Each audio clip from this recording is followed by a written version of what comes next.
Olá, meus queridos, que a graça e a paz esteja com todos os irmãos.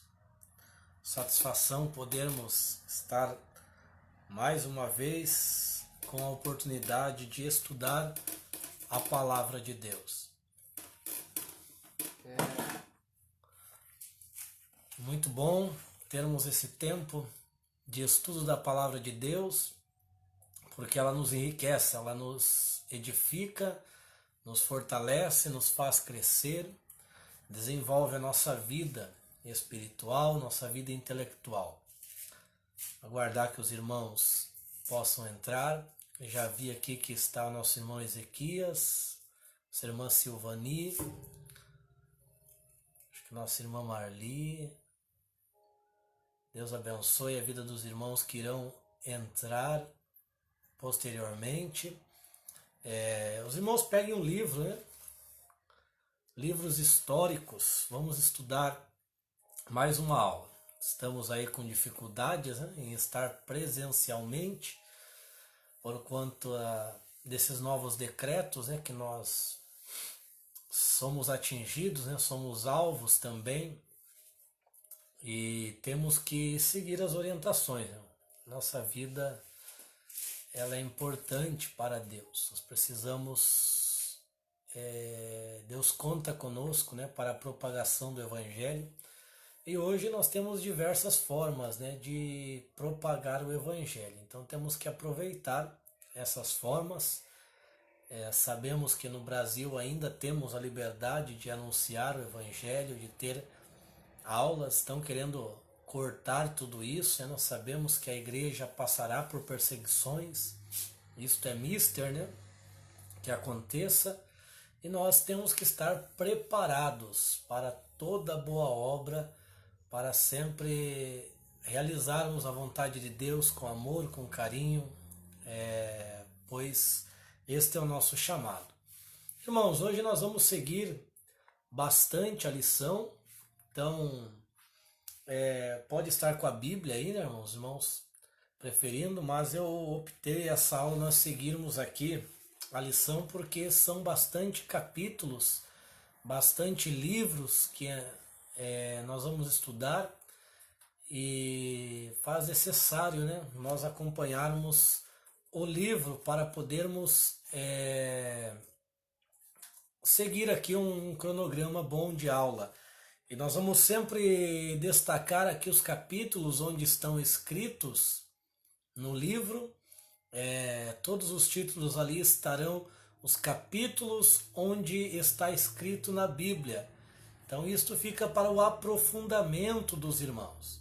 Nós estamos aqui em uma aula que não vai durar mais de 1 hora, 1 hora e 10 apenas, e nós temos um objetivo a cumprir para não ficar muito extenso, muito extensa essa aula. Nós temos esse objetivo e nós vamos comentar aqui os principais pontos, até para não ficar muito conteúdo e muita coisa acaba confundindo a nossa mente. Principalmente no que se refere a estes livros que nós vamos estudar, que entra muito na história do povo de Israel e dos reis de Israel, e é uma história ampla, uma história vasta. Então, em uma aula a gente não consegue aqui aprender tudo quanto precisa aprender. Isso daí nós precisamos gradativamente meditar, gradativamente estudar a palavra de Deus para que o nosso conhecimento vá ampliando. E o propósito dos livros, né, tá aqui, Primeiro e Segundo Reis. Estamos fazendo aqui a apresentação deste livro e vamos comentar aqui os propósitos. Então ele vai tratar dos reinados. Nós vamos analisar aqui que é os reinados desde Salomão até Zedequias, até Jeroboão. Nós vamos ver o que aconteceu com Israel para haver a divisão, por que Israel ficou dividida. Depois eu vou passar para os irmãos imagens, né? Já passei lá no livro dos profetas, vou passar novamente para os irmãos a divisão das tribos, os reis, os profetas que estavam profetizando em cada reino. Então isso daí eu vou passar para os irmãos posteriormente para poder ampliar o vosso conhecimento. Os propósitos é mostrar essa história de Israel. Israel teve uma história tanto de auge quanto de quedas, né? E quedas terríveis. Então Israel viveu altos e baixos, né? Assim como nossa vida, muitas vezes nós vivemos esses momentos de onde nós estamos bem, às vezes podemos estar mal, mas sempre devemos estar confiantes e firmes no Senhor. Tá certo, meus queridos? Então pegue o livro aí para acompanhar esta aula e vamos aprender agora do capítulo 1 ao capítulo 11 do primeiro livro de Reis. Ele trata da história do reinado de Salomão. Vamos fazer uma recapitulação aqui na página 52 do livro. Você vai ver que vai comentar sobre o reinado de Salomão. Nós já vimos até aqui, primeiro livro de Samuel, mostrando os dois últimos juízes, Eli e Samuel, a instituição da monarquia, do capítulo 8 ao capítulo 31, vai ser a monarquia de Saul. Capítulo 16, Davi vai ser ungido, mas não irá reinar, será perseguido. Do capítulo 16 ao capítulo 31 de primeiro livro de Samuel, ele será perseguido. Segundo livro de Samuel inteiro relatará o reinado de Davi. Então, todo o livro de Samuel, segundo Samuel, é o reinado de Davi. E agora nós vamos iniciar o primeiro livro dos reis com o reinado do seu sucessor, que foi seu filho Salomão, filho que ele teve com Betseba. O primeiro filho de Davi com Betseba morreu por conta do pecado de Davi. Ele jejuou, mas não teve como Deus tirar a sua mão de juízo, né, sobre a casa de Davi. E ele teve posteriormente outro filho, que é Salomão, e este ficaria responsável. Ele prometeu, né, Betseba, que ele seria o rei sucessor em Israel.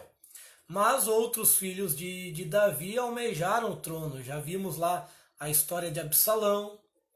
Agora nós vamos ver aqui Adonias. Adonias queria tomar o reino, queria tomar à força o reino. Conseguiu alguns generais, conseguiu juntar um povo consigo, porém ele não era o escolhido. E Salomão chegaram até Davi dizendo que Adonias queria realizar, que queria tomar o trono à força. Mesmo Davi ainda vivo, ele estava proclamando-se rei. E Salomão, então, chegam até Davi na sua velhice e vão conversar com Davi. Davi já determina que quem seria o rei, e vai ser proclamado que Salomão seria aquele que iria reinar. A primeira coisa que Salomão fez foi eliminar ali o seu oponente que queria tirar o seu trono à força, né? E vai ter aquele caso que ele vai morrer no lugar santo, agarrado ali nos alpendres, no altar.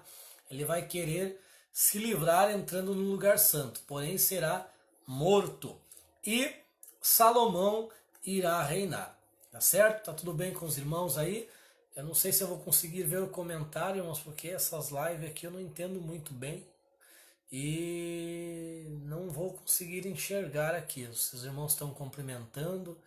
Me perdoe aí a minha inexperiência, né, com as lives, mas os irmãos podem ficar à vontade aí para conversar, para comentar. Depois eu leio todos os comentários dos irmãos, tá certo?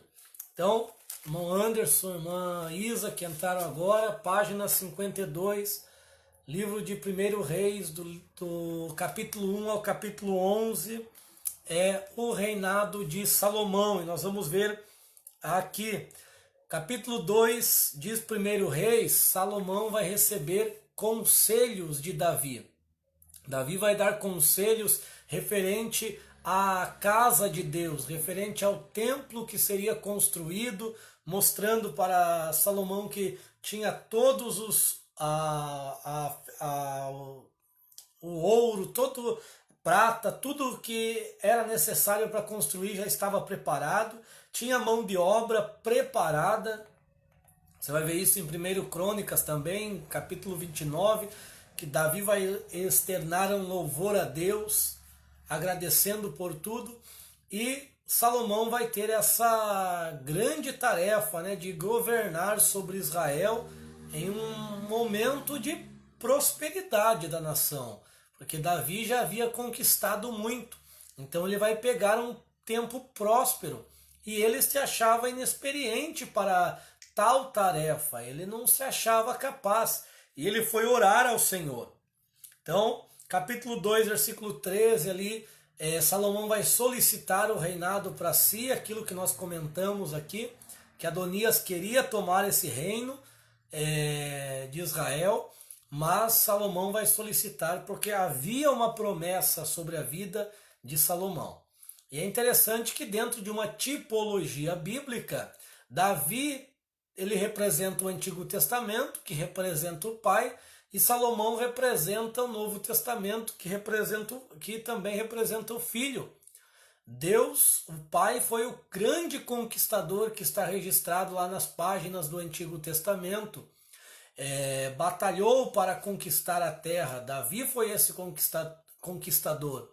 E Deus também está conquistando. E já o Novo Testamento nós vamos ver que vem o Filho para pacificar, para instituir a paz, né? Para estabelecer a paz do homem com Deus. E esse é o nome, esse é o significado do nome de Salomão, vem de Shalom, paz, né? Shilomon, Shilomô, Shalom, paz.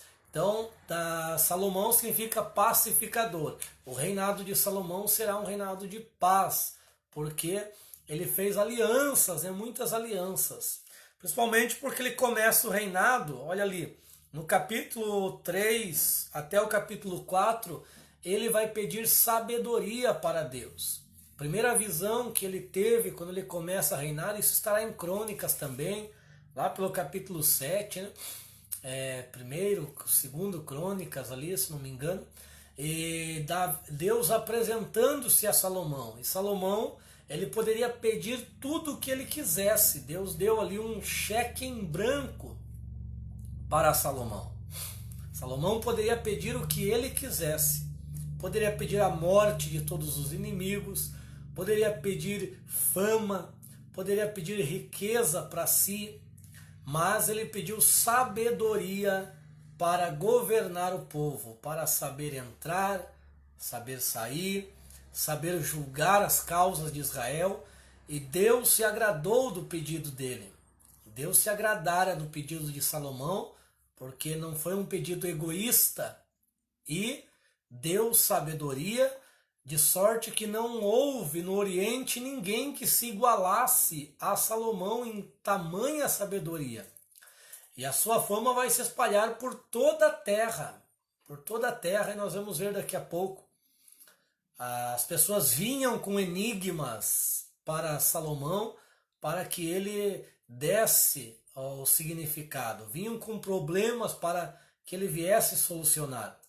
Então não houve no Oriente, você vai pegar primeiro Reis ali, 4:30 e poucos, você vai ver que tem alguns nomes ali que eram alguns sábios da época. E Salomão excedeu em sabedoria a todos eles. Tamanha foi a sabedoria que Deus deu a ele. Aí nós temos aí o livro de Provérbios, livro de Eclesiastes, que demonstra um pouquinho mais desta sabedoria, no livro de Cantares também, que demonstram essa sabedoria que Deus deu a Salomão. Sabedoria para fazer alianças, sabedoria para agir num sentido completo. Então Salomão recebeu de Deus também riqueza, fama, por conta do pedido correto que ele fez.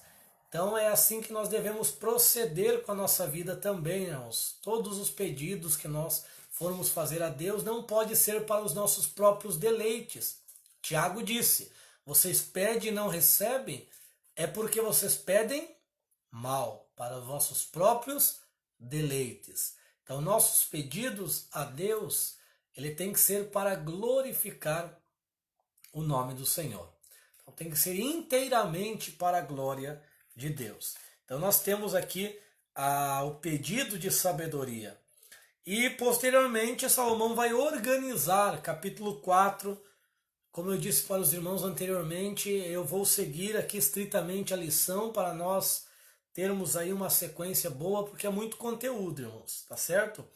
Salomão organiza o seu reino, capítulo 4, versículo 1 ao 19. Ele coloca tudo dentro daquela visão que ele tem, né? Que ele vai receber do seu pai. A princípio, Salomão vai começar um reinado muito bem, seguindo aí os passos do seu pai. Só que no meio do caminho nós vamos ver que ele vai se engrandecer e vai desviar aí, tá certo?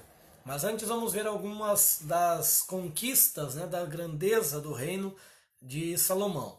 Na página 53 vai comentar aqui, ó, sobre a grandeza e poderio militar de Salomão, que é o capítulo 4, versículos 20 ao 28. Que grande era a frota, né? O exército de Salomão era muito grande, 1.400 carros e 12.000 guinetes. Então era um exército muito grande. E como ele fez muitas alianças, Deus deu essa sabedoria para ele, ele fez muitas alianças, poucas as nações ousavam guerrear contra Israel no período de Salomão, porque ele tinha muita força. É a mesma coisa que nós vemos hoje, né? Pouca gente, às vezes, não se metem muito, né? Aquele conflito que tem em Israel, mas você vê que é controlado, porque se mexer com Israel hoje mexe com grande potência, né? Que é os Estados Unidos. Então você observa que as nações não fazem guerra com os Estados Unidos. Por quê? Porque é uma grande potência, tem muitos aliados. Então essas alianças aí fortalecem uma nação. Foi o que Salomão conquistou, né? Ele conseguiu essas alianças, ele conseguiu preparar um exército gigantesco, fazia com que as nações não ousassem levantar guerra contra Israel. Lembrando aqui que Israel é as 12 tribos até então, não há divisão. A divisão vai começar depois do reinado de Salomão, que nós vamos analisar em breve. A construção do templo. Isso aqui foi uma das primeiras missões, né? Ou uma das mais importantes. Missão que Salomão recebeu de Davi. Davi queria construir o templo, porém não pôde, porque ele era um homem de guerra, havia sangue em suas mãos. Mas Deus vai permitir que Salomão construa esse templo. E é interessante que a Bíblia diz assim, ó, que o templo será construído para o nome do Senhor. Porque Deus não habita em tendas, Deus não habita em templos feitos por mãos humanas. Por quê, irmão André? Porque Deus decidiu habitar dentro de você. A Bíblia fala que nós somos morada do Espírito Santo. E se nós guardarmos a palavra, o Pai e o Filho vêm e faz morada em nós. Então nós somos a morada de Deus. Deus quer habitar em nós. Deus não quer habitar em pedras, tijolos, metais. Ele quer habitar na sua principal criação, que é você que está me ouvindo, meu amigo irmão. E caro aluno, né? Então, a construção, Deus disse, ó, faça uma construção para que o meu nome esteja perpetuamente nele. Então, o templo foi edificado ao nome do Senhor, porque Deus tinha uma casa melhor para habitar, que é a tua vida. Também vejo que a irmã Renata entrou, Deus abençoe pela presença nesta aula. Nós estamos na página 53, a construção do templo, que está em 1 Reis, capítulo 5, até o capítulo 7.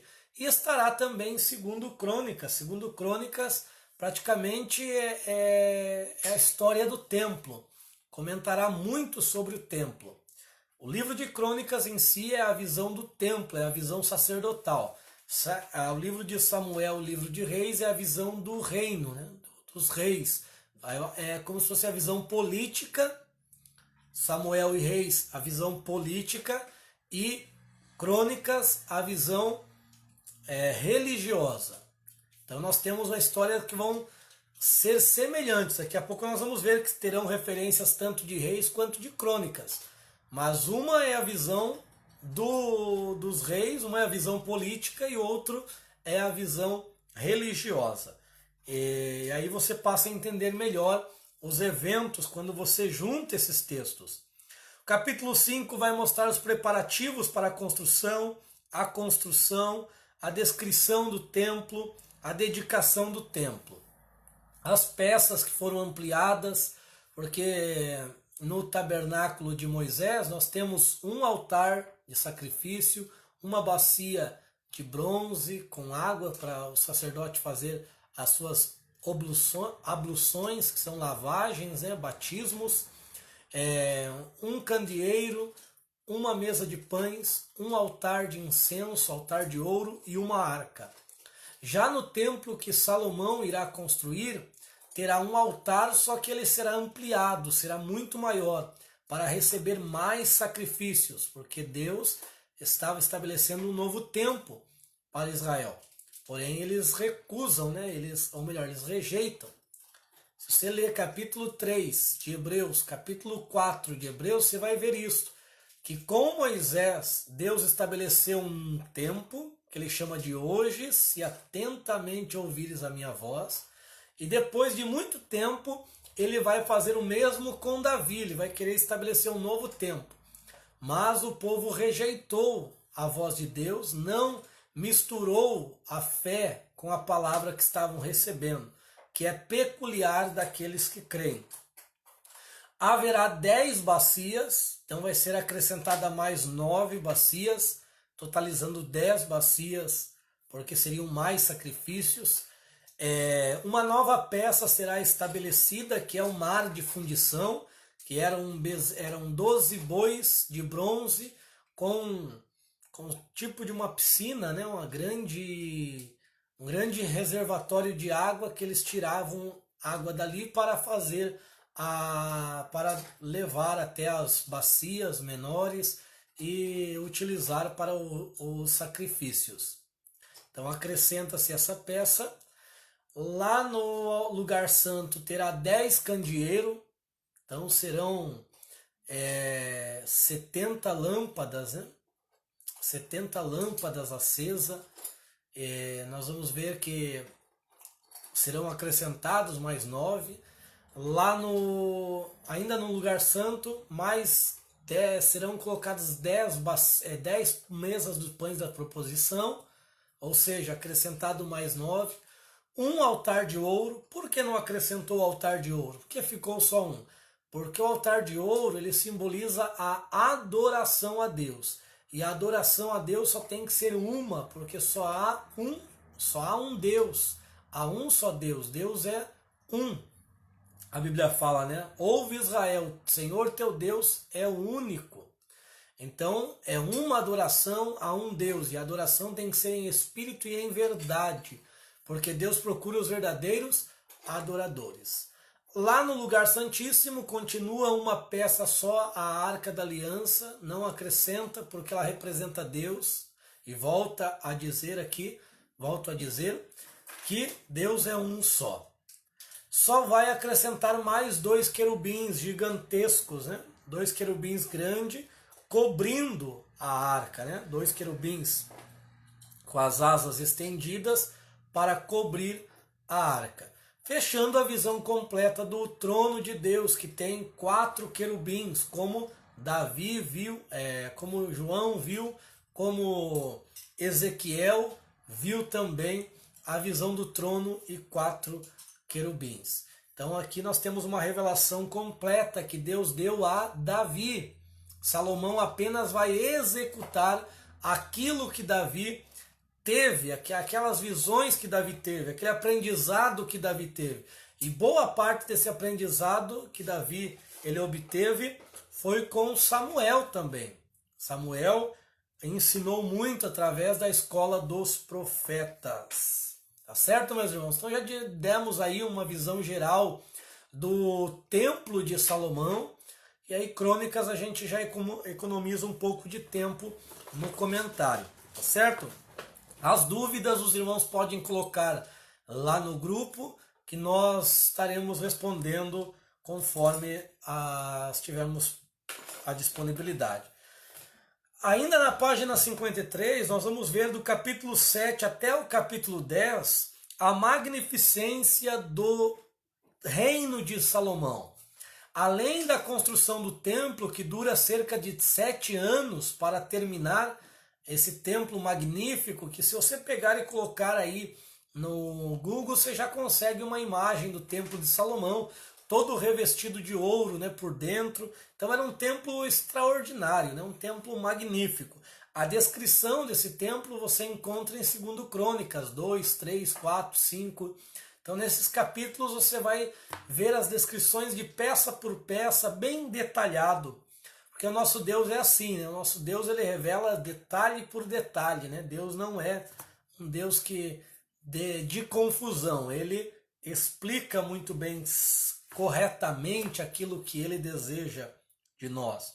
Então o programa de construções, além do templo, Salomão vai construir o seu palácio, e segundo alguns historiadores são 13 anos que ele leva para construir o seu palácio, também magnífico, muito gigantesco, pois era a casa do rei. Salomão e o comércio. Salomão vai ser um hábil comerciante. Nós vamos ver que ele vai fazer negócio ali com o Egito, com a Ásia. Você vai observar que para a construção do templo ele vai fazer aliança com o Irão, e lá de Irão ele vai pegar algumas madeiras, né? Também vai dar azeite e alguns produtos para Irão, então farão trocas comerciais. E nós temos no capítulo 10 a fama de Salomão percorrendo a terra. Capítulo 10 de 1 Reis, finalzinho da página 53 e início da página 54 do livro, que nos mostra aqui a rainha de Sabá vindo. Essa parte eu quero ler com vocês porque é muito interessante. 1 Reis 10, quando fala da rainha de Sabá, quando ela veio para saber a fama de Salomão. Capítulo 10, versículo 1. E tendo a rainha de Sabá ouvido a respeito da fama de Salomão, concernente ao nome do Senhor Jeová, veio prová-lo com enigmas difíceis. Olha que interessante aqui. Ela fica sabendo da sabedoria de Salomão concernente ao nome do Senhor. Porque ele empreende muito tempo para a construção do templo ao nome do Senhor. Então o nome do Senhor estava à frente do nome de Salomão. E é isso que precisa acontecer conosco. O nome do Senhor tem que ir à frente e não o nosso nome aparecer. Então ela veio saber concernente ao nome do Senhor. Ela veio ver se a fama de Salomão era condizente ao que falava. Veio a Jerusalém com uma comitiva muito grande, versículo 2, com camelos carregados de especiarias, muitíssimo ouro e pedras preciosas. Apresentou-se diante do rei Salomão, conversou com ele a respeito de tudo o que tinha no seu coração. E Salomão respondeu a todas as suas perguntas. Nada houve que fosse oculto ao rei, nem coisa alguma que não lhe explicasse. Olha a sabedoria que Deus deu a Salomão. Nada de nenhuma pergunta, nenhuma dúvida da rainha. E olha que eram questionamentos sérios, né? Não eram perguntas qualquer. Era pergunta de uma monarca, né? Pergunta de uma rainha. Não eram questões pequenas, eram grandes enigmas. Versículo 4. Tendo a rainha de Sabá visto toda a sabedoria de Salomão e a casa que tinha construído, e a comida servida na sua mesa, e os assentos dos seus oficiais, a assistência dos seus ministros, e as vestimentas daqueles que o serviam, os seus copeiros e a escalada pela qual subia à casa do Senhor Jeová para oferecer-lhe culto, ficou tão impressionada que disse ao rei: era verdadeira fama, que na minha terra ouvi acerca de teus atos e da tua sabedoria. Olha que interessante. Esse texto aqui, irmãos, ele é extraordinário. Eu não quero pegar muitos textos da Bíblia para passar para os irmãos, senão a gente vai aqui muitas horas, né? Eu peguei esse em específico porque é maravilhoso. Olha só o que ela observa: a sabedoria, a casa e o que mais que ela observa. Isso aqui é muito importante para os patrões, para quem tem empresa e também para pastores, né? Para líderes de grupos, porque ela observou a comida que era servida na mesa, que eram só comida boa, os assentos dos oficiais, que eram assentos extraordinários, né? Assentos diferenciados. Ela observou também que a assistência dos ministros e as vestimentas daqueles que serviam. Olha só, os empregados, vou colocar para os dias de hoje, os empregados estavam muito bem vestidos. Aí você vai ver, hoje tem muitas vezes crente, né, que tem comércio, tem isso, tem aquilo. Ao invés de comprar uma veste boa para como uniforme, um tecido bom, compra um negócio qualquer lá, irmãos. Você vai perder cliente. Porque quando você que tem comércio, as pessoas chegarem até você e ver todos os teus funcionários bem alinhados, com o melhor tecido, você acha que as pessoas não vão comentar com outras? Dizer: olha, aquele lugar é diferente. Olha a veste dos empregados. A veste dos empregados é melhor que a minha. A veste dos serviçais, a rainha de Sabá olhou para os seus serviçais, lembrou, né? Dos seus serviçais, quem sabe aquela roupa tudo estrupiada, e a roupa daqueles que serviam Salomão, vestes bordadas, vestes linho fino. Então isso ela reparou e achou extraordinário, que as vestimentas daqueles que serviam, os seus copeiros, e também como eles subiam as escalas, né, que eram feitas a ida até o templo do Senhor. Olha que coisa extraordinária aí, para vocês, para nós colocarmos em prática, começarmos a melhorar o nosso atendimento ao público, colocar realmente estar bem alinhado, porque eles vão perceber. A rainha de Sabá, que ela notou tudo para poder levar para o seu reino. Então as pessoas estão de olho em nós. E ela confirmou que tudo que falavam sobre Salomão era verdade. Embora ela não tinha acreditado, porque era surreal o que comentavam. Para você ter uma ideia aqui, até os empregados de Salomão vestiam-se muito bem. Então, isso daí é algo para nós analisarmos, né? É algo para nós analisarmos. Então, se você for fazer, procure fazer o melhor, invista um pouco mais naquilo que você está fazendo e você vai ver que o resultado será extraordinário para a sua vida. Olha o versículo 7. Porém, eu não dei crédito às palavras que ouvia, até que vim, e com os meus próprios olhos eu vi.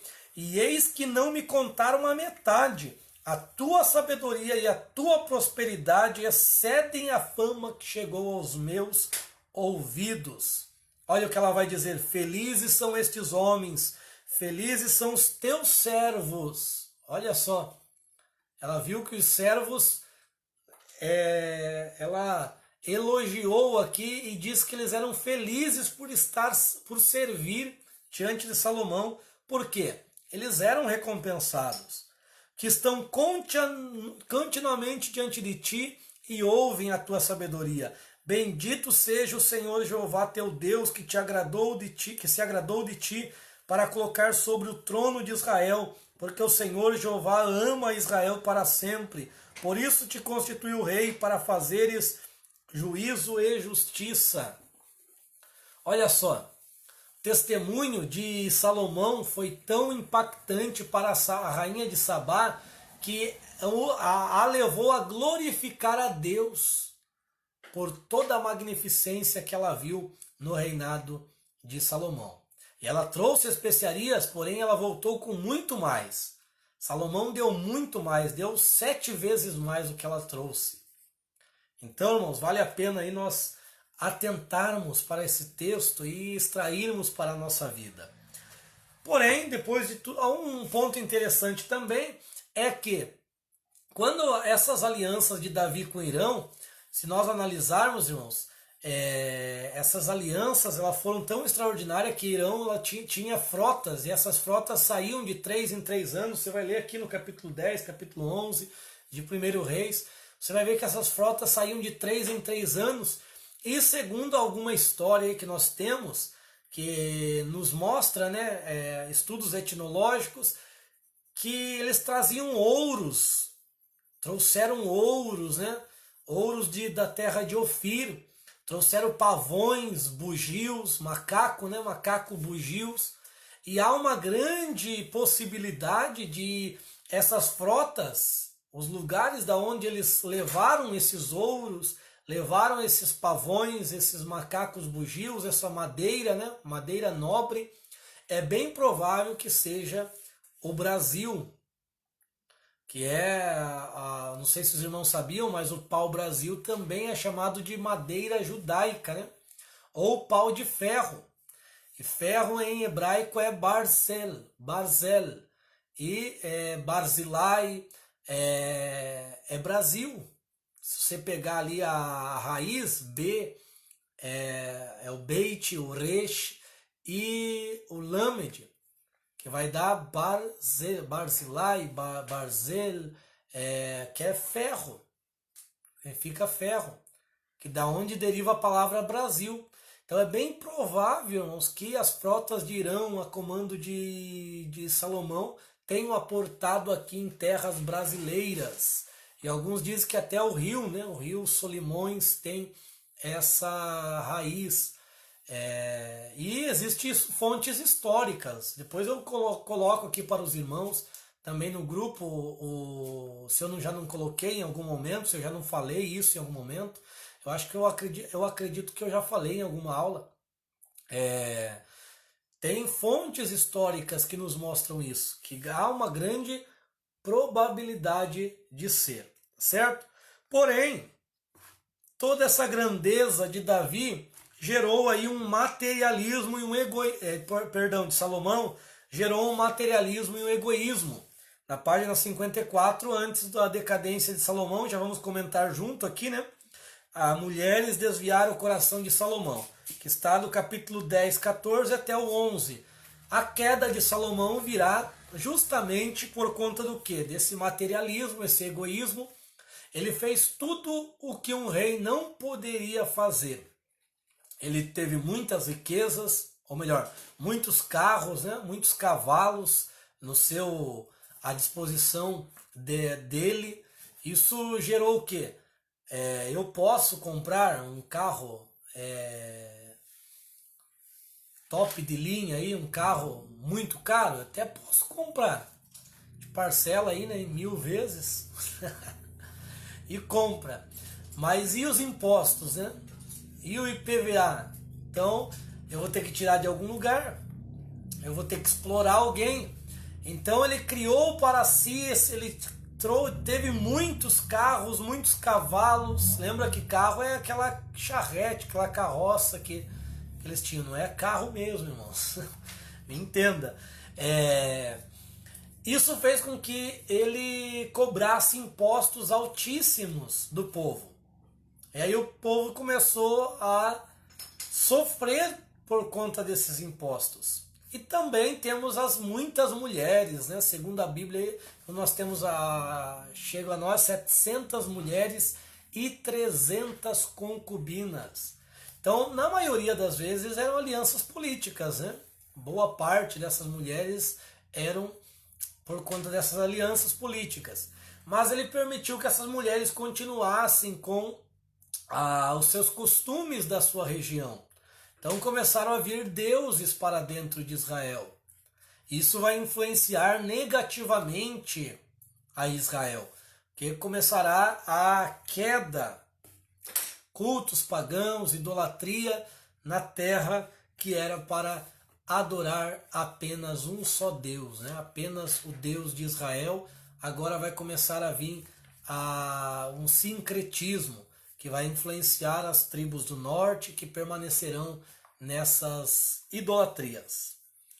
A partir do capítulo 12 nós já vamos ter o reinado dividido. Aqui ó, página 54. A partir do capítulo 12 de 1 Reis, nós temos o cisma político e religioso. E a política, isso tudo por conta da política insensata de Roboão. O profeta Natan já havia profetizado, porque Deus conhece todas as coisas. Pegou e deu 12, rasgou a sua túnica em 12 pedaços, deu 10 para Jeroboão, que era um general dos exércitos de Salomão, e deu 2 a Roboão. E profetizou, dizendo que 10 tribos seguiriam a Jeroboão, 2 tribos a Roboão. Por quê? Porque Roboão, após a morte de Salomão, ele foi tomar conselhos com os anciãos. Os anciãos disseram, ó, serve o povo e o povo te servirá. Serve o povo, diminui os impostos e o povo seguirá a ti. Havia já uma grande disputa, né, entre a tribo de Efraim e a tribo de Judá. Judá era a maior tribo por conta do templo em Jerusalém. Então era proeminente, mas Efraim sempre querendo também essa posição. E conseguiu influenciar outras tribos para haver essa ruptura. E Roboão foi pedir conselho com os jovens e os jovens disseram, ó, esse conselho que te deram é furada, rapaz, não siga isso não. Faz o seguinte, fala para o povo que se teu pai açoitou com um chicote, você vai açoitar com um escorpião. Fala que o polegar do seu pai vai ser o teu dedo mínimo, teu mindinho. Fala que você vai impor mais impostos, mais dureza sobre o povo, vai ser mais duro com o povo. E Roboão se agradou, foi insensato, por isso que diz aqui, ó, política insensata de Roboão. Ele foi insensato, ele não quis seguir o conselho dos anciãos. Resultado disto foi a divisão das tribos. Então nós vamos, agora vai haver 10 tribos Reino Norte, onde a capital ficará sendo a Samaria, e o nome dessa nação desse reino será Israel, e 2 tribos no Reino Sul, onde a capital será Jerusalém, conhecida como Judá. Então agora temos Israel e Judá.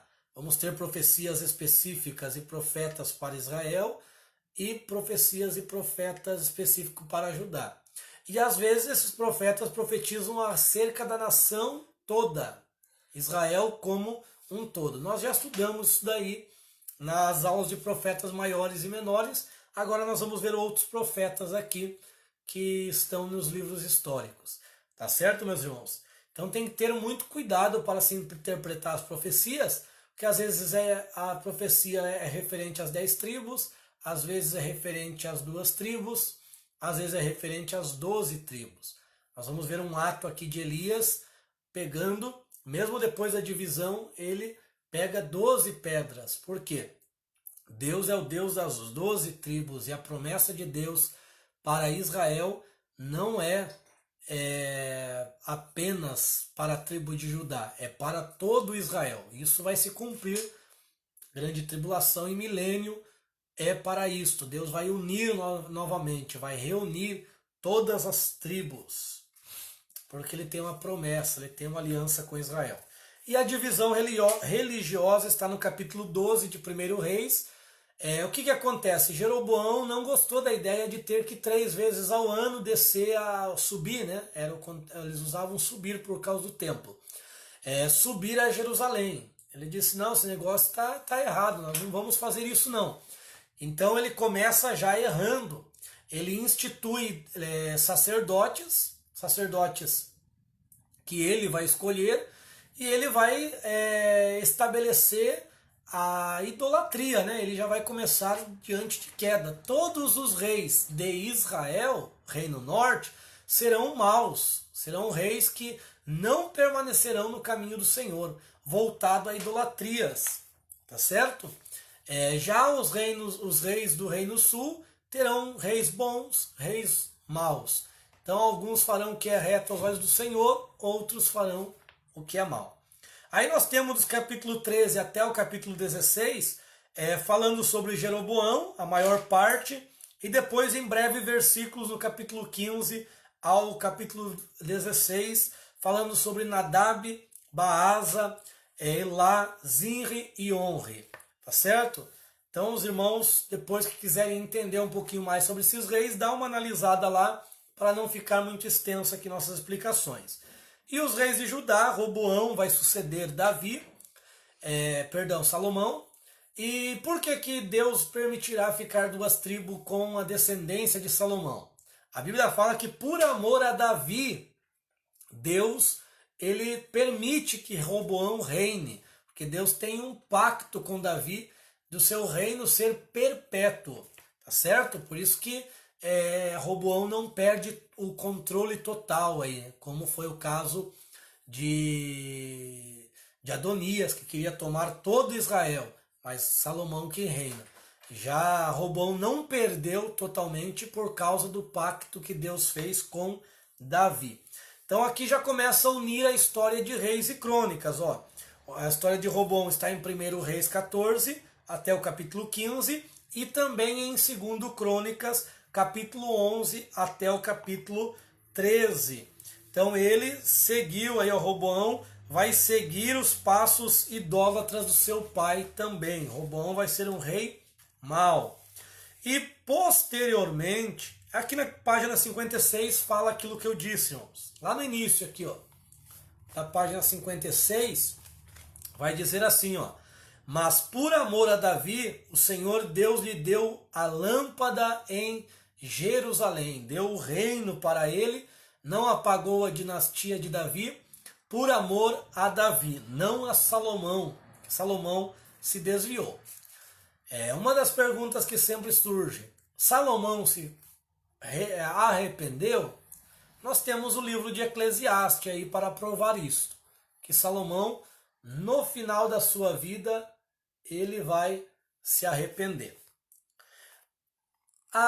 Em Judá nós vamos ter o primeiro rei reformador, que é Asa. Vai ser um rei que irá reinar por 41 anos. Vai ser um rei bom, entre os anos de 910 a 870 antes de Cristo. A história dele está em 1 Reis 15, e versículos 9 a 24, e Crônicas, 2 Crônicas 14 a 16. 2 capítulos em Crônicas falando sobre Asa, sobre as suas reformas. Então ele vai tirar a idolatria do meio de Judá. Vai tirar ali toda a idolatria do meio do povo, né? Perdão. Isso, Asa foi um rei do Reino Sul. Seu reinado coincidiu com os 7 reis de Israel, desde o fim do reinado de Jeroboão até Acabe, né? Por conta dele ter sido um bom rei. Acabe e Elias. Observa que agora nós estamos em um período onde há divisão das tribos. Então, Elias, Eliseu profetizarão para o reino norte. Então, Acabe e Elias, nós vamos ver aqui Acabe e Jezabel sendo aqueles que vão instituir a idolatria ao deus Baal em Israel. Vão até construir, né, um templo a Baal em Israel. A Jezabel vai atrair muitos profetas para si, 850 profetas para profetizar para Acabe, só coisas boas que nós vamos ver aqui. Porém, a Bíblia fala que Elias vai profetizar aquela grande seca que vai afetar eles, e a Jezabel vai querer a morte de Elias. Elias e os profetas de Baal. Então, para provar o Deus que era verdadeiro, há essa prova, né? Então, os profetas de Baal, de Astarote, se reuniram para ver se Baal respondia. Mas Baal não respondeu. E o que Elias fez? Como eu falei aqui, Elias pegou 12 pedras, veja, já havia divisão. Mas Elias pega as 12 pedras, porque Deus é o Deus de Israel. Deus não é o Deus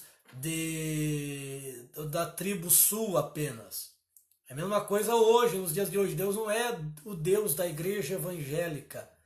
Deus é o Deus de todos aqueles que invocam e obedecem os seus mandamentos e seguem aquilo que Cristo ensinou. Então Deus não é o Deus da Assembleia, o Deus da Reconciliação, o Deus da Batista, o Deus da Quadrangular. Deus é o Deus daquele que o buscam, invocam o seu nome, creem no seu unigênito que fora enviado. Certo, meus irmãos? E Deus brevemente responde com fogo. Aí Elias vai correr, né? Porque Elias vai matar aqueles profetas, 850, não só Elias, né? O povo em si, quem é bem provável que ajude a matar esses profetas que estavam corrompendo. E Elias vai fugir para o Monte Horebe, o monte onde Deus se revelou, Monte Sinai, monte que está na Arábia. Monte este que Paulo também vai se refugiar por 3 anos após a sua conversão. E lá ele é sustentado por um corvo e também por a água do Querite. Alguns dizem que essa palavra corvo aí também está ligada a caravanas. Então corvo ali não seria corvos literais, sim caravanas que passavam ali da Arábia e alimentavam ele. Então há esse posicionamento também. Tá certo? A mais tradicional é que seja um corvo animal. Veio um vento forte, né? A Bíblia fala que veio um vento forte, veio um terremoto e veio fogo. E Deus não se revelou a Elias através nesses elementos. Por quê? Porque essas são a característica de Elias. Elias tem uma característica forte como um furacão, como um terremoto e como fogo. E fogo você não combate com fogo, né? Furacão não se combate com furacão e terremoto não se combate com terremoto. O que significa isso, irmão André?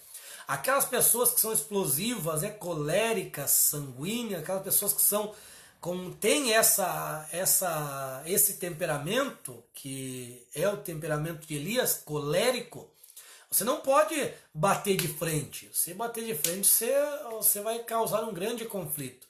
Você tem que ser inteligente e fazer como Deus fez. Como que Deus falou com Elias? Em uma brisa suave.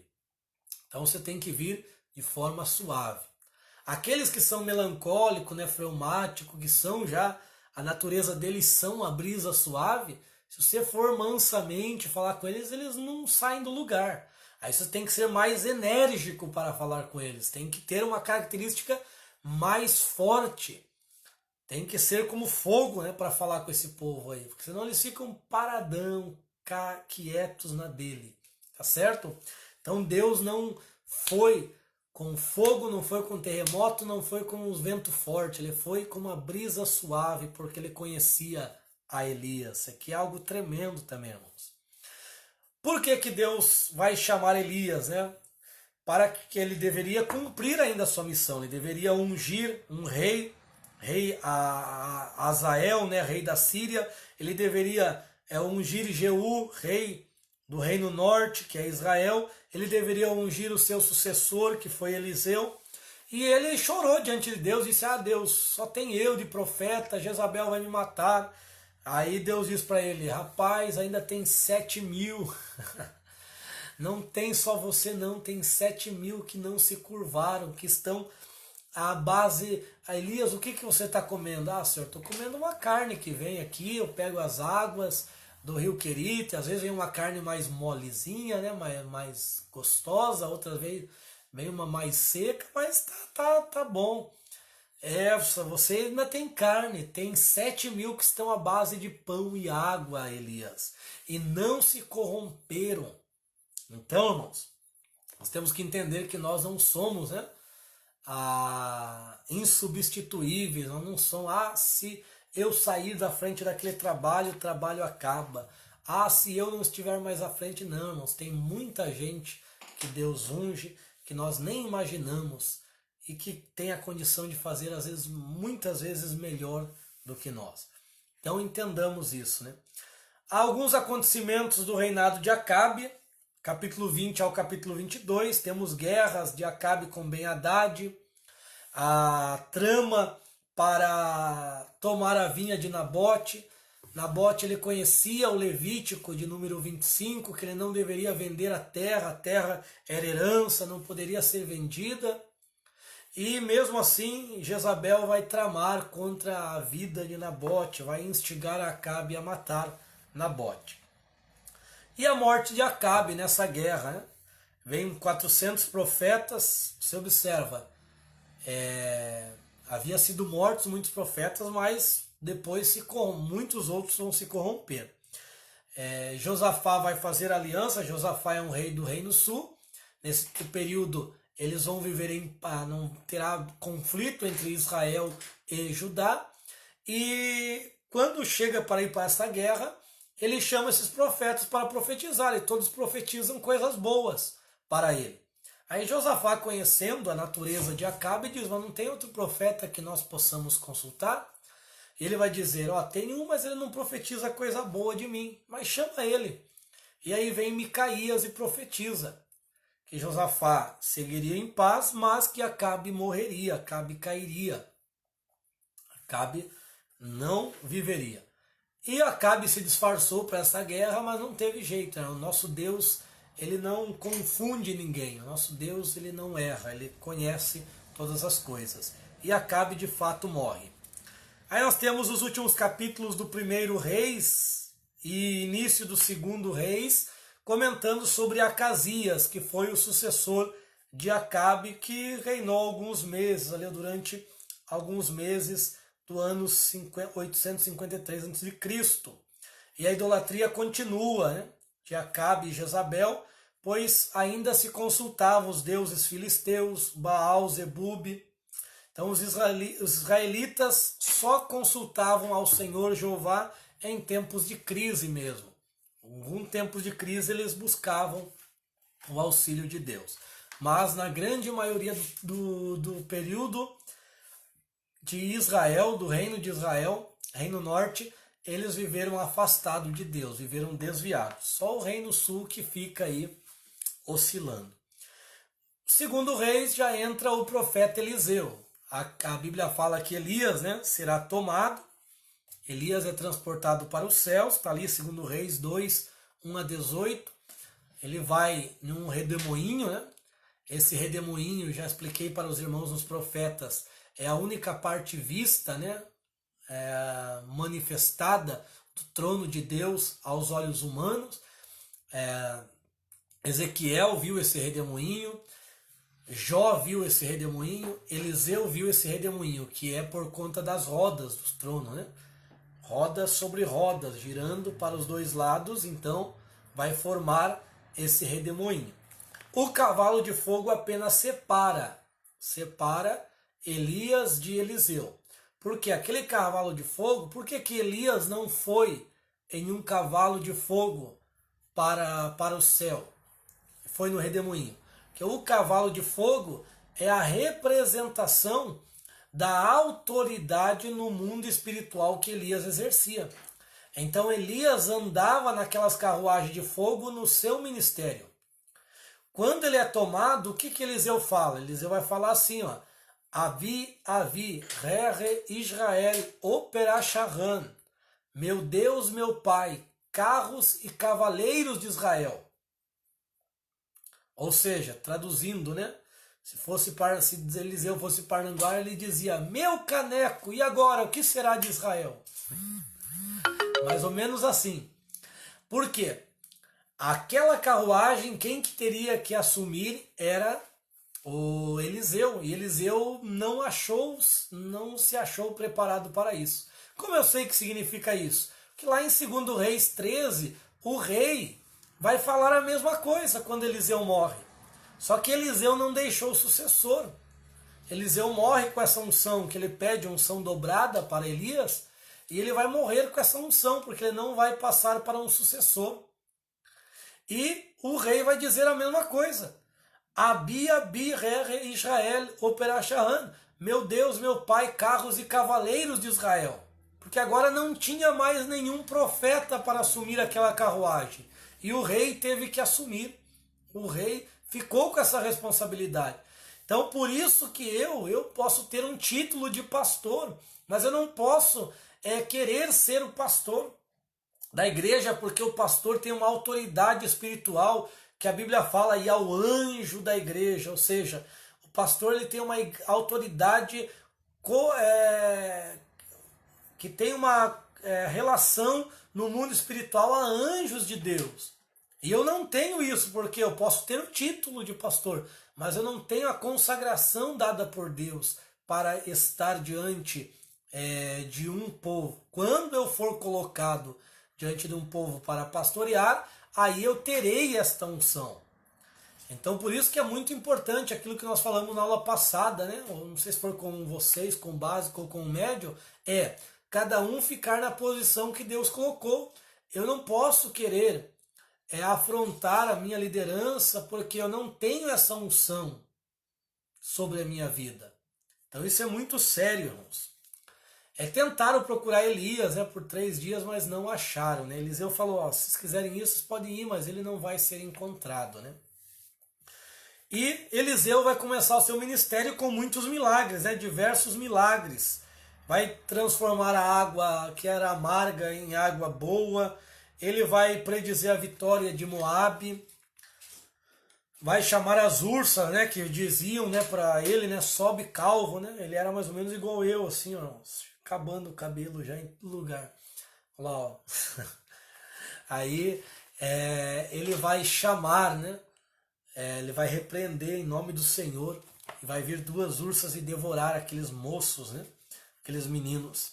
Alguns milagres, o azeite da viúva vai ser multiplicado. Eliseu e a sunamita. A sunamita vai construir uma casa para ele, um quarto para ele ficar, com mesa, com cama, para ele ficar em forma de agradecimento. Alguns outros milagres que ele realizou, multiplicação de pães, o machado que vai flutuar, porque o machado era emprestado, e o moço ficou com muito medo. A cura de Naamã, mandando ele mergulhar 7 vezes no Jordão. É interessante parar aqui, irmãos, que esta cura de Naamã, quem falou para Naamã sobre Eliseu foi uma moça, uma menina, que era ama, que servia a esposa de Naamã. Ela que falou, tem um profeta na minha terra que pode resolver esse problema do meu senhor. E ele foi. Ele pensou que ia ser recebido, com aplausos, com confete, com isso e aquilo. Mas Eliseu disse, fala para ele mergulhar 7 vezes no Jordão. Só que é importante nós atentarmos aqui que esses 7 vezes, irmãos, não são 7 vezes no mesmo dia. Mergulha, volta, que é uma confusão que as pessoas fazem. Esses 7 vezes está ligado a 7 dias. Por quê? O banho, após a pessoa ficar purificada da lepra, a lei dizia que ele tinha que tomar um banho por 7 dias, o mikvah, o mikvê. Assim como a mulher, após o seu período menstrual, ela tomava esse banho por 7 dias para estar purificada. O leproso também precisava tomar um banho a cada dia. Era um ritual para ele estar purificado e poder estar no arraial. Então o mergulho de Naamã foi um mergulho por dia. Ele teve que ter essa perseverança para ficar curado. E ele disse, porventura não teria rios lá na Síria? Não teria rios que eu pudesse fazer isso? Até tem, mas esses rios não curam, não tem poder. Tem muita gente que tem nome belo, tem nome de ministério belo, mas já não tem poder. Então, o que importa mais é nós termos o poder e a autoridade dada por Deus. E os presentes? Os presentes, Eliseu rejeitou. Porque ele sabia que Deus tinha o melhor para ele. Lá na frente ele foi recompensado muito mais do que aqueles poucos presentes de Naamã. E para quem que deveria ir aqueles presentes? Aqueles presentes deveriam ir para a menina que falou de Eliseu para Naamã. Mas o que aconteceu? Geazi cresceu o olho. Geazi, que era o moço, que era para ser o sucessor de Elias, de Eliseu, cresceu o olho naquela prata, naquela riqueza e foi atrás. E disse, ó, meu senhor disse que era para eu pegar algumas coisas. Ele voltou atrás. Quando Geazi chega diante de Eliseu e diz, olha, assim como tu tomaste aquela prata, aquele tesouro, aquela riqueza, leva também contigo a lepra que estava com ele. Então olha que terrível, irmãos, quando a gente tira a visão daquilo que é mais importante. O que é mais importante? O que ele receberia se ele não tivesse cometido isso? Ele receberia a unção que estava na vida de Eliseu. Mas ele preferiu rejeitar a unção para abraçar as riquezas da terra. Muitas vezes as pessoas fazem isso, não? Deixam a unção que Deus deu e se corrompem com os convites que vêm. Ele se corrompe e passa a ficar de olho mais na riqueza, no salário, na oferta que vão dar para ele, do que na unção que Deus deu a ele. Então isso aqui é muito sério, certo? Algumas guerras na Síria, onde Eliseu vai capturar o exército sírio, Deus vai revelar para Eliseu diversas estratégias do inimigo e eles vão ser libertos. Eliseu e o cerco de Samaria chegam até o profeta e diz, olha, não temos mais nada, amanhã as mulheres estavam dizendo, hoje eu mato meu filho para nós nos alimentarmos e amanhã você mata o seu, porque não temos mais o que viver. Eles estavam a ponto de comer fezes e cabeças de pombo, de cabra, então era coisa terrível o cerco que fizeram em Samaria. Mas o profeta disse, ó, hoje Deus entra com providência. E vem 4 leprosos, né? 4 leprosos vêm em cavalos e os inimigos, né, pensam que é uma grande carruagem, é um grande exército e correm, deixando tudo para Israel. Então Deus deu a vitória ali. A devolução dos bens da Sunamita. Nós temos ali Eliseu e Azael da Síria também. Eliseu foi a Damasco para realizar a missão dada pelo Senhor a Elias, né, de ungir Azael, rei da Síria. E a predição de Eliseu incendiou ambições do general Azael. E nós temos o capítulo 13, a morte de Elias. Estou na página 62, irmãos. A morte de Elias. Então, como Elias, o seu sucessor, não quis a unção que estava sobre Eliseu, o que aconteceu? Eliseu morre com a unção, aquela unção vai para os ossos. E quando um soldado é jogado ali, a Bíblia fala que esse soldado ressuscita. Então, isso aqui é para nós chamar a nossa atenção. A unção que Deus nos deu não é para ficar conosco. A unção que Deus nos deu é para nós ungir a outras pessoas. É para nós discipularmos as pessoas, porque senão a unção morre conosco. E isso não é bom. Então, se a tua área é música, se a tua área é criança, se a tua área é adolescente, se a tua área é liderança, se a tua área é o ministério da dança que os irmãos têm, seja qual área for, prepare discípulos, faça discípulos, transmita essa unção que Deus te deu. Prepare mais pessoas, despeje dessa unção que você tem sobre eles. E, posteriormente, nós temos história aqui de ambos os reinados, né? Até a queda de Samaria. Desde 1 Reis 22 até 2 Reis 17, né? Josafá foi um bom governante, está lá em Crônicas e Reis. Houve diversos sucessos, né? Vou resumir aqui para nós não estendermos muito, irmãos. Nós já estamos em 1h10 de aula. Josafá fez aliança com a casa de Acabe, nós já vimos isso aqui. A vitória sobre Moabe e Amon. Moabe e Amon, 2 filhos aqui de Ló, vão lutar contra Josafá, mas Deus dá a vitória. Está ali, né, uma palavra do Senhor. Parai e ficai quieto. Deus usou um profeta anônimo para dizer parai e ficai quietos e vede a grande salvação do Senhor. Então Deus deu vitória. Jeú e Joacás, revolução e decadência. Então Jeú destrói a casa de Onri, está em 2 Reis 9 até o 10. Eliseu enviou o profeta para cumprir a missão divina de Elias de ungir a Jeú. Na página 64, nós temos aqui, ó, Jeú exterminando o culto a Baal em Israel. Isso é bom, né, irmãos? Isso foi algo muito bom. E Jeoacás, Deus também empregou Azael, em seguida Ben-Hadad, para castigar Jeoacás, filho e sucessor de Jeú, que Jeoacás já não seguiu os passos do seu pai. Aí, em 2 Reis 8 até Crônicas 21, nós vamos ter Histórias dos Reis de Israel, página 64. Jeorão e apostasia.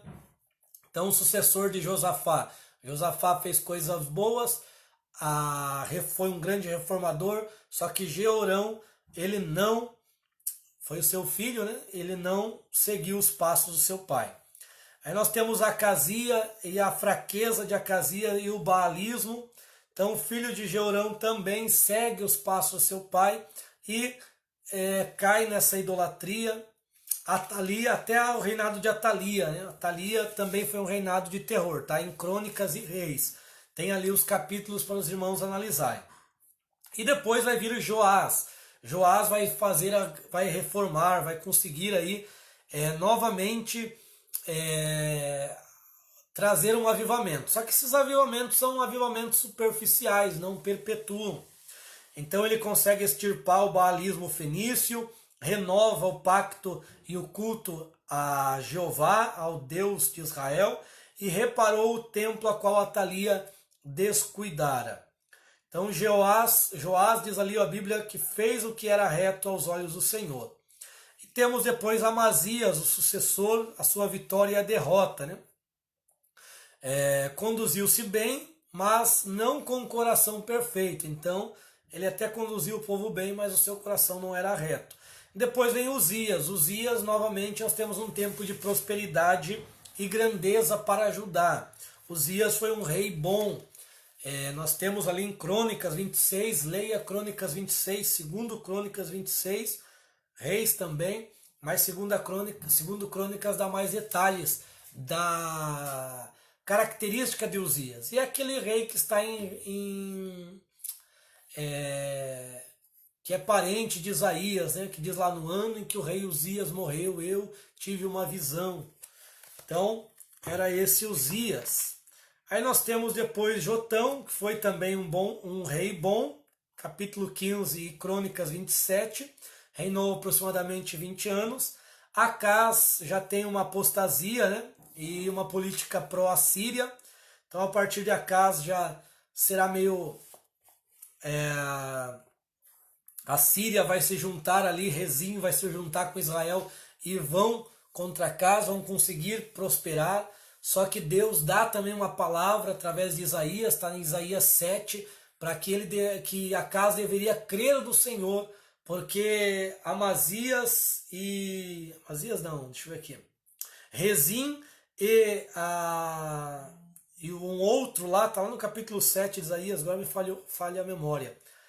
Eles, e o rei, né, da Síria, eles eram apenas 2 tições, 2 brasas. Eles queriam causar divisão em Judá, queriam achar uma brecha para poder entrar, mas Deus disse, não serão sucedidos, não acontecerá isso.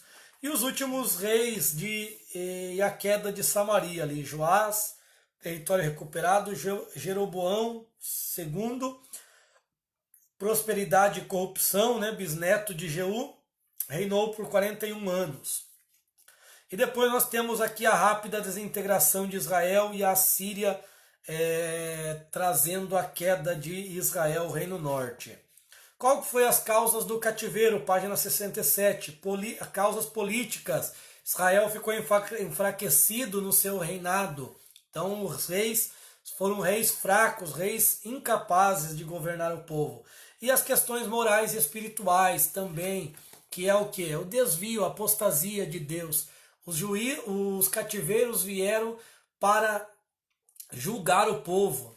É o grande dia do Senhor, começa com os cativeiros e vai se estender, estende-se até a grande tribulação, o grande dia do Senhor. Nós estudamos isso em profetas maiores e menores.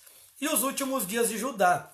Olha só, Judá deveria, analisar o que aconteceu com Israel e se converter a Deus, mas não o faz.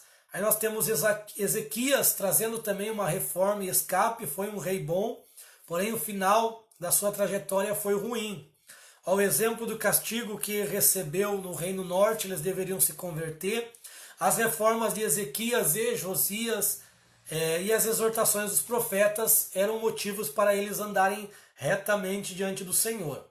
Três segredos do êxito de Ezequias foram: ele dava ouvido ao seu conselheiro, que era Isaías, ele fez pacto com o Senhor e ele começou a reforma.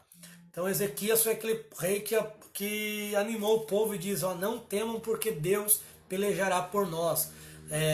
A Síria não vai vencer, Senaqueribe não vai ter poder sobre nós. Nós venceremos. Depois o comentarista dedica um bom tempo aqui à política de Ezequias, que está em Reis 18 e Crônicas 32, a fé de Ezequias e a cura. E ele chora, o profeta Isaías vem e diz: prepara a tua casa, porque você vai morrer. Ele chora amargamente e Deus acrescenta 15 anos. Nesses anos nasce Manassés. E isso foi um prejuízo para Judá, que Manassés vai suceder a Ezequias e estabelecerá em Judá 55 anos de idolatria. Levantará deuses, bezerros e o culto pagão. E Amon também, em seu curto reinado, continuará com a idolatria de Manassés. Manassés, por fim, faz uma oração e Deus o perdoa. Que Manassés tipificará a Judá, que iria para o cativeiro babilônico e depois Deus libertaria. Depois vem Josias, começa a reinar com 8 anos, ainda um menino, porém com os conselheiros, e traz grandes reformas, Reforma o templo, acha rolos e há um grande avivamento através de Josias. Depois da morte de Josias, os reinos vão enfraquecer e a Babilônia vai triunfar. Aí vem vai vir Joaquim e Zedequias, que reinarão 3 anos. Um reinará 11 anos, outro reinará 3 meses, depois outro reinará 11 anos, depois 3 meses, e por fim vem a queda de Judá para a Babilônia, cumprindo-se aí as profecias dos profetas, somente o profeta Jeremias, que Deus não pouparia Judá, tá certo? Aí nós vamos ter o livro de 1º e 2º Crônicas, que nós já comentamos boa parte aqui. Vai falar de Roboão, Abias, Josafá, Manassés, os propósitos. Só vamos para a parte de mensagem teológica para nós pegarmos alguma coisa aqui. Então são 3 as preocupações dos cronistas, que são o quê? O povo de Deus, então o sacerdócio, o culto, tudo ligado ao culto. Crônicas estará falando o rei e o templo, então é a visão a partir do templo, e a bênção e a condenação divina, os juízos, e as bênçãos. Então nós temos aqui o povo de Deus. O escritor identifica o povo de Deus como herdeiro das promessas e da aliança. O rei e o templo vai mostrar aquilo que nós já estávamos comentando, e as bênçãos e a condenação divina são exatamente advindas da fidelidade e da desobediência. A mensagem do primeiro livro, na página 78. Olha aqui, Deus deve ser considerado na vida das nações. Então, sem Deus, a Bíblia fala, em vão vigia, o sentinela, se Deus não guardar a nação. Então, Deus está trabalhando. Deus cumpre, pleno cumprimento dos propósitos de Deus. O fato é que quando Deus é deixado de lado, não existe padrões morais. É o que nós estamos vendo na atualidade. Tudo que está se cumprindo, tudo que está acontecendo Deus está no controle, Deus conhece todas as coisas, e as pessoas se afastando de Deus cada vez mais e os padrões morais caindo. Aí nós temos ali o teste dos patriotas, a mensagem do segundo livro, daí vem com a condenação do ritualismo na vida nacional, ou seja, o culto deles já não estava verdadeiro. Crônicas foi um livro escrito bem posterior, alguns dizem que é posterior ao cativeiro babilônico, por isso que tem uma visão que acrescenta ao livro dos reis. E temos ali, ó, toda a reforma deve começar pela casa de Deus. Temos alguns exemplos, Josafá, Joás. Então a reforma começa através de nós, irmão, Josias. Então a reforma começa conosco. Não adianta nós queremos reformar a nação se as igrejas não estão reformadas, se a nossa vida não está reformada. E algumas conclusões acerca do templo. Temos alguns estudos aqui também para os irmãos analisarem na página 80 e tirarem aí estudos bíblicos para os irmãos sobre homens que integram a família de Davi, diferentes vitórias de Davi, tudo que nós já vimos até agora. Amém, meus queridos? Agradeço a participação de todos os irmãos, muito obrigado a irmã Silvani, irmã Renata, Anderson, a Isa. Tem aqui um irmão que tem uma chavinha aqui, não sei de quem que é esse perfil. E o outro aqui que nós vimos, passou também o irmão Humberto, passou vários irmãos aqui. E todos que vão assistir posterior, grande abraço e até semana que vem. Deus abençoe, meus irmãos. Tenham uma ótima noite.